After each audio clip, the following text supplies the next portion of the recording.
সকলোৱে ভালদৰে শুনি যাব আৰু যদি চেনেলটো নতুন হয় চেনেলটো ছাবস্ক্ৰাইব কৰিব যাতে আগলৈ এনেকুৱা ধৰণৰ ভিডিঅ' পাই থাকে। এটি মোৰ নতুন চেনেল হয় যাতে সকলোৱে চেনেলটো আগবঢ়াই নিয়ে তাৰে আশা কৰি মই আজি ভিডিঅ'টো আৰম্ভ কৰিছোঁ। চাৰিবিধ বৃক্ষৰ নাম লিখা। উত্তৰ: চাৰিবিধ বৃক্ষৰ নাম হ'ল আম, জাম, কঁঠাল আৰু শাল। খ নম্বৰ: অসমত পোৱা দুবিধ মূল্যৱান কাঠৰ নাম লিখা।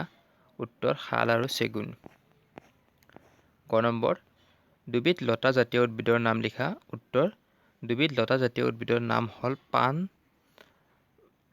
আৰু ভালুক। ইয়াত আৰু বেলেগো দিব পাৰি, যেনে পানীলাও, ৰঙালাও এইবিলাক দিব পাৰে। জিকা, ভোল বহুত দিব পাৰি, ইয়াত দুটা লিখিব দিছে, যিকোনো দুটা লিখিলে হ'ল। ঘ নম্বৰ: ঔষধ হিচাপে ব্যৱহাৰ কৰা দুবিধ পাতৰ নাম লিখা। উত্তৰ: তুলসী, নিমপাত ঔষধ হিচাপে ব্যৱহাৰ কৰা হয়। ঙ নম্বৰ: গছৰ শিপাৰ দুটা কাম লিখা। উত্তৰ: গছৰ শিপাৰ দুটা কাম হ'ল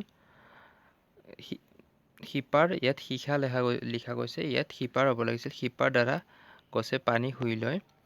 শিপাই মাটিত খামুচি ধৰি গছজোপা থিয় কৰি ৰখাত সহায় কৰে। প্ৰথম নম্বৰ: লাও, জিকা আদি গছৰ বাবে চাং সাজি দিয়াৰ কাৰণ কি? উত্তৰ: লাও, জিকা আদি গছবোৰ কোমল আৰু লেহুকা উদ্ভিদৰ বৃদ্ধিৰ ফলত ইহঁত বগাই যায় আৰু বগাবৰ বাবে চাং সাজি দিয়া হয়। ২ নম্বৰ: ক অংশৰ লগত খ অংশ মিলোৱা।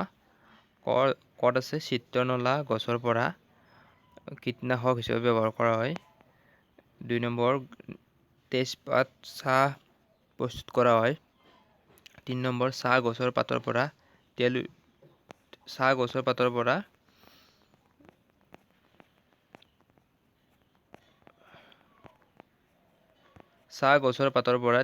উলিওৱা হয়।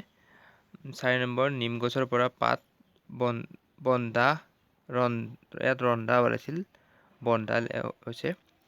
ৰন্ধা বঢ়া কামত ব্যৱহাৰ কৰা হয়। ইয়াৰ উত্তৰখিনি হ'ল ইয়াত ক অংশৰ লগত খ অংশৰ মিলোৱা আছিল। ইয়াত মিলোৱাখিনি হ'ল চিত্ৰনলা গছৰ পৰা তেল উলিওৱা হয়। ২ নম্বৰ: তেজপাত ৰন্ধা বঢ়া কামত ব্যৱহাৰ কৰা হয়। ৩ নম্বৰ: চাহ গছৰ পাতৰ পৰা চাহপাত প্ৰস্তুত কৰা হয়। ৪ নম্বৰ: নিম গছৰ পাত কীটনাশক হিচাপে ব্যৱহাৰ কৰা হয়। খালী ঠাই পূৰ কৰা। গছে ডেছৰ দ্বাৰা পানী শুহি লয়। উত্তৰ: গছে শিপাৰ দ্বাৰা পানী শুহি লয়। খ নম্বৰ: চাহ গছবোৰ চাপৰ আৰু ডেছ। উত্তৰ: চাহ গছবোৰ চাপৰ আৰু জোপোহা। গ নম্বৰ: কিছুমান ডেছ শাক হিচাপে ৰান্ধি খোৱা হয়।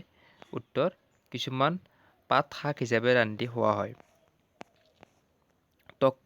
ঘ নম্বৰ: তক্ক পাতেৰে ডেছ সজা হয়। উত্তৰ: তক্ক পাতেৰে জাপি সজা হয়।